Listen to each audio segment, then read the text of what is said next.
지표가 더 있는데 네. 이렇게 뽑은 거는 무슨 기준으로 뽑은 거예요? 좀 약간 고득점한 지표들만. 고득점한 지표들만. 아, 학생들이 약간 좀 자신들이랑 관련이 있다고 생각할 만한 것들. 네, 그런 지표들만 좀 뽑았어요. 네.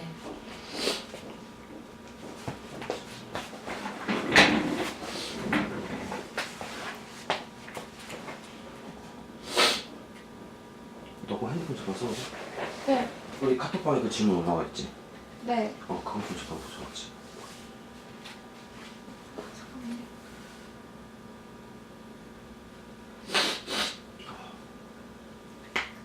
뭐였지? 이 질문지 줄까? 네, 감사합니다. 어제 나한테 보내준 거예요. 네네네. 보내드린.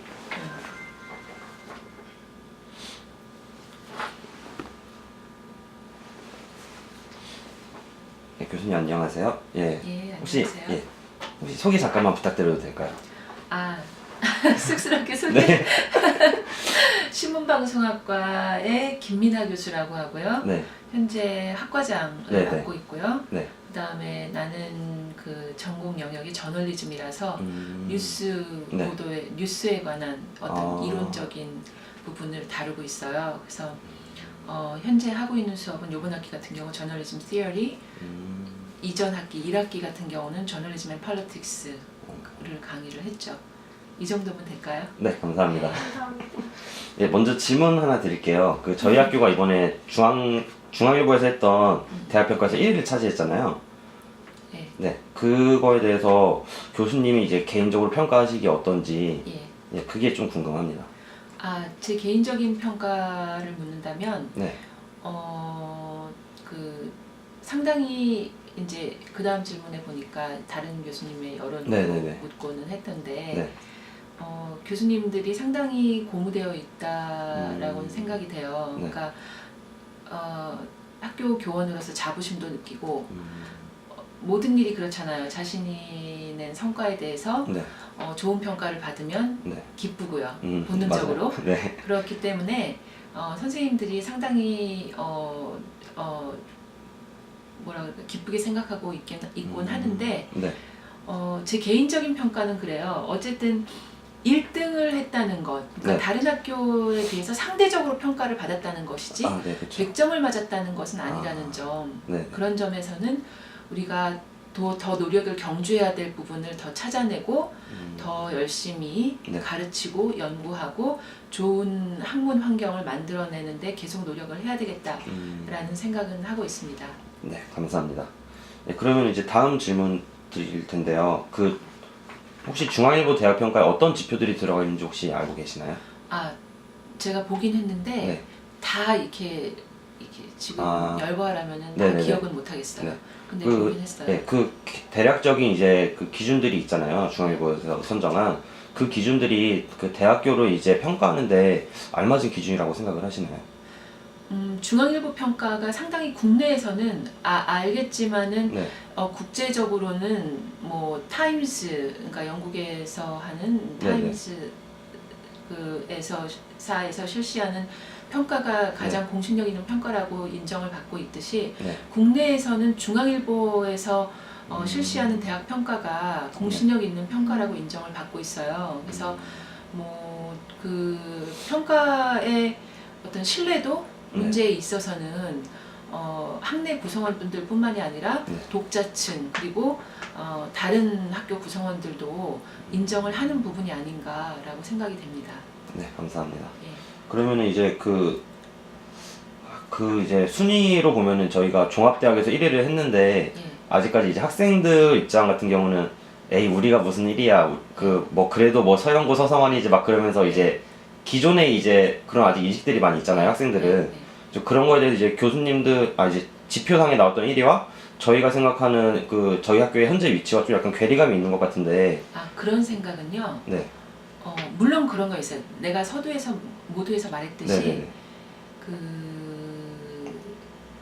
절대 우리가 100점을 맞은 건 아니고 네. 1위를 했다는 것이지 상대적으로 네네. 다른 학교보다 나았다는 것이지 네. 아직도 노력을 더 경주해야 될 부분은 분명히 있다라는 건 인정을 하고 네.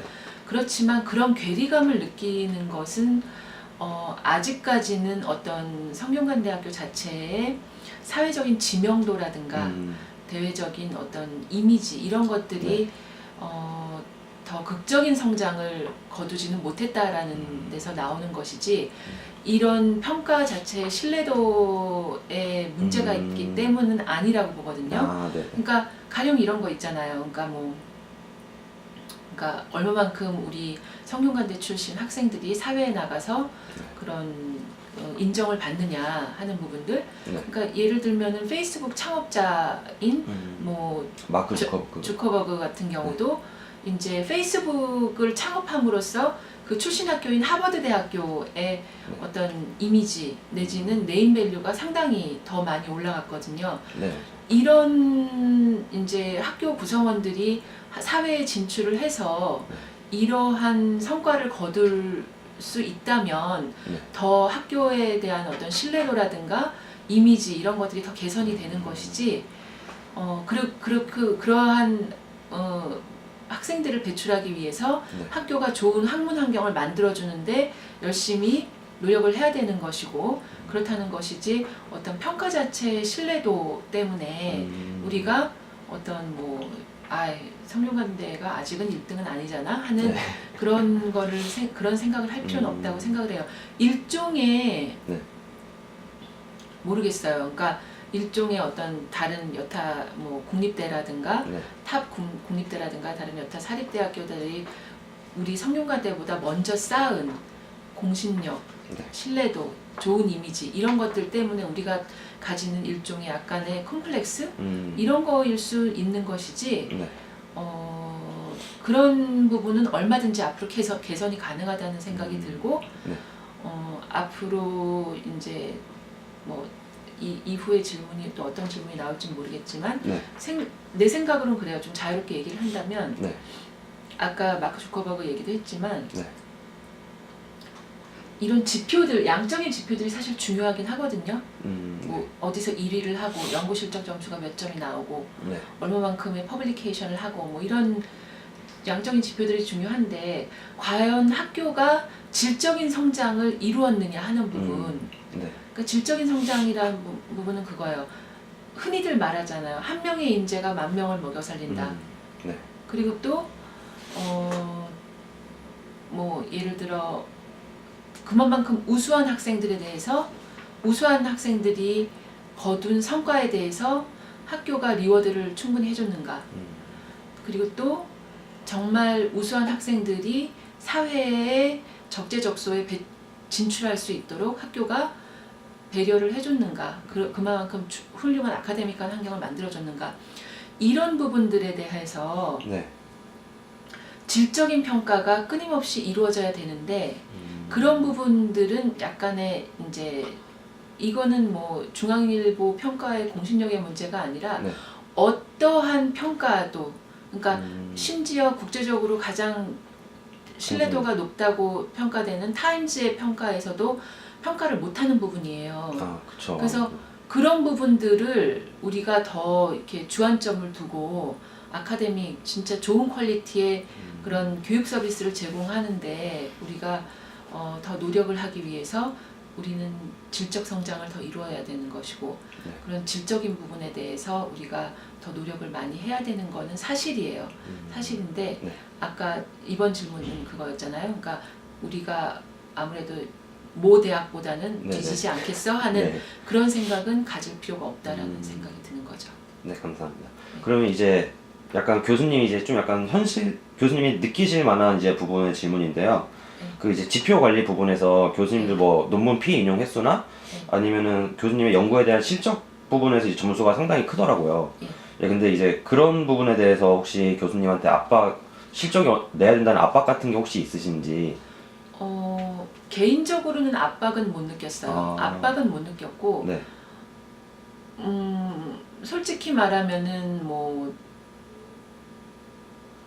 더 그러니까 압박을 느낄 만한 환경이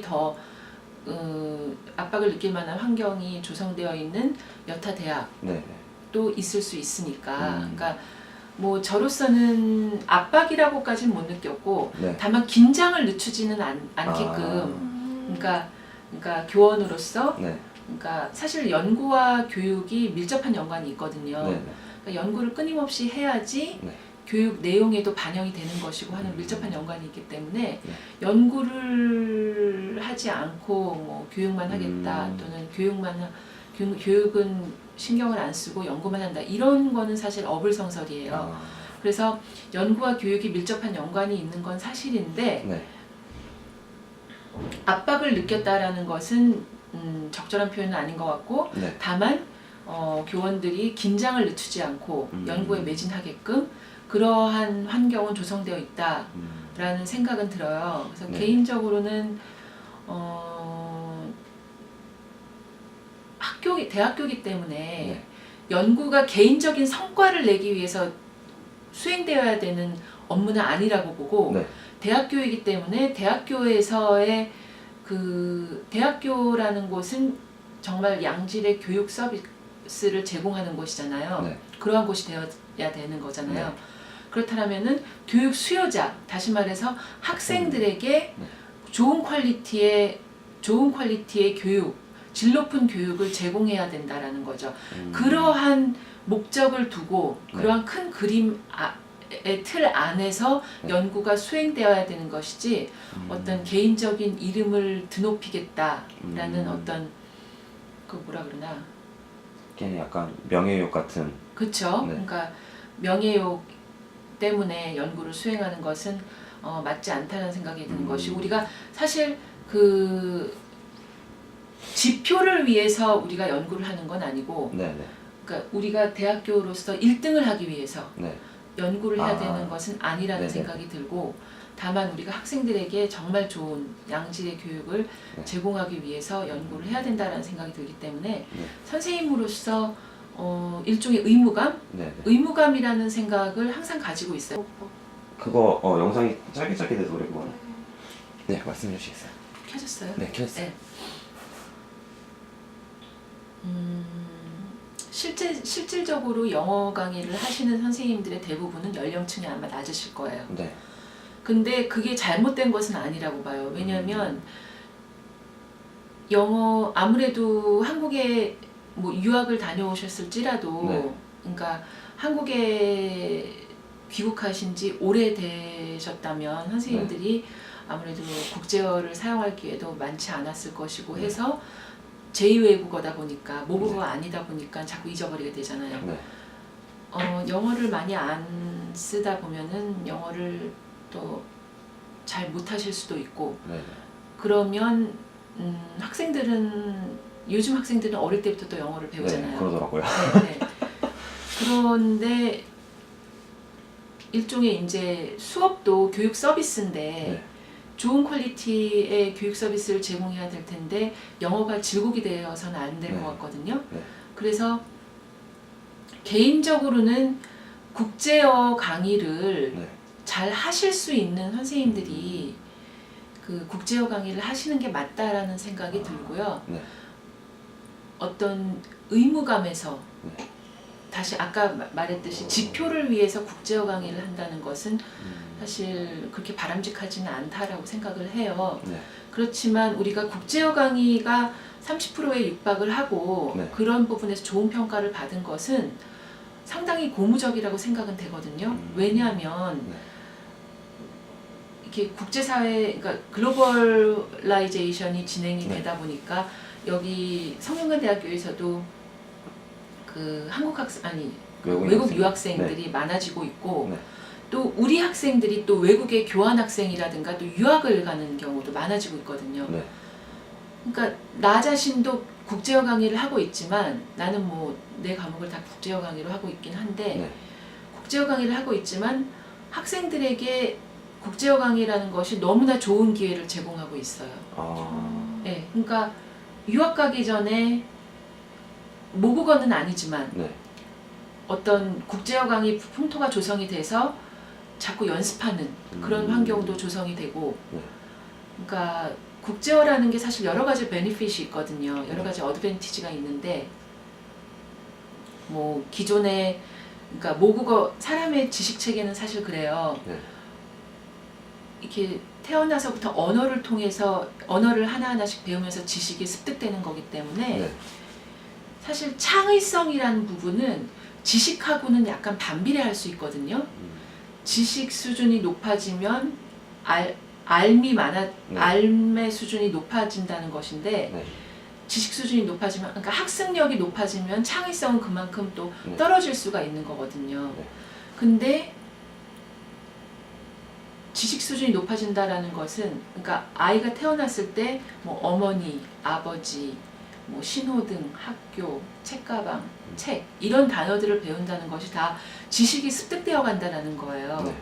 그러니까 국제어 강의를 하게 되면 모국어로 강의를 했을 때는 발현되지 않던 창의성이 발현이 될 수 있는 어떤 기회가 될 수도 있거든요. 그렇기 때문에 그런 면에서도 뭐 베니핏이 있다라는 생각이 들고 아까 말했듯이 어떤 국제적인 교류가 잦아지는 많아지는 이런 흐름 이런 것을 봤을 때 학생들에게 유학 갈 학생들 교환학생 갈 학생들에게는 미리 영어 연습을 할 수 있는 기회들 네. 그리고 또 학교로서는 외국 학생들을 더 많이 외국 학생들에게 문호를 개방해서 더 많이 이렇게 수용할 수 있는 어떤 환경을 조성할 수 있다는 점에서 네. 상당히 앞으로도 권장되어야 되는 그런 사항이 아닌가 그런 생각이 들어요. 그럼 이제 마지막 질문인데요. 네, 그 이제 저희 학교에도 외국인 학생들이 굉장히 많잖아요. 네. 근데 그 학생들 보면은 수업을 잘 못 따라오는 경우도 많은 것 같은데 네.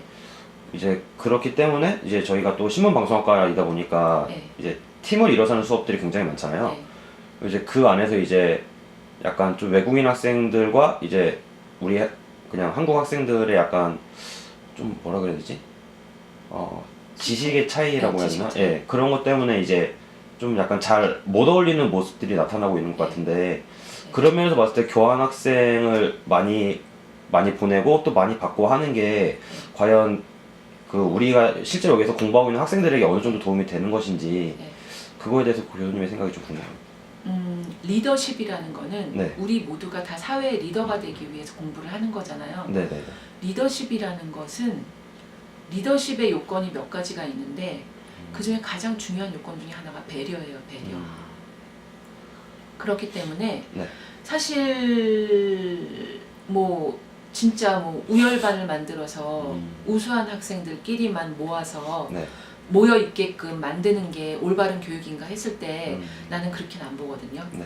그러니까 내가 조금 다른 학생보다 우수할지라도 다른 좀 아까 얘기했듯이 어떤 지식의 차라고 얘기를 네. 했는데 학습 수준이 조금 떨어지는 학생들을 배려해 줄 수 있는 리더십을 발현하는 기회를 제공하는 것도 대학교에서는 그런 거는 학원에서는 제공 안 해요. 그렇죠. 네. 그러니까 대학교에서는 이런 인성을 만들어주고 리더십의 요건들을 갖추어주는 환경을 만들어주는 게 바로 대학교라는 생각이 드는데 네. 우리가 사회의 훌륭한 리더가 되기 위해서는 남을 배려하는 인성 또는 남을 배려하는 일종의 이것도 소셜 스킬이거든요. 네. 그야말로 남의 그러니까 상처를 안 주면서 좋은 대화법으로 가르쳐주고 또 자신이 모자란 부분 배우고 이런 것들도 소셜 스킬인데 그런 것들을 대학교에서 이렇게 제공해 주는 것도 참 좋은 기회라는 생각이 들어요. 그래서 사실 나는 외국 학생과 한국 학생 간의 인터랙션이 상호작용이 더 많았으면 좋겠어요. 더 많아서 네. 좀 사적인 부분까지도 개인적인 부분까지도 네. 의사소통을 하면서 좀 더 그 나라의 문화라는 것도 더 배울 수 있고 더 친밀해질 수 있고 이런 기회가 제공이 됐으면 좋겠다는 생각이 들고 조금 불편할 수는 있지만 네. 이 불편함이 그 우리가 훌륭한 리더가 되는 데 있어서는 한 단계 도약할 수 있는 어떤 기회가 될 수는 있지 않을까 하는 생각이 들어요. 네, 감사합니다. 인터뷰 여기까지 할게요. 네, 네, 감사합니다. 고맙습니다. 네. 감사합니다.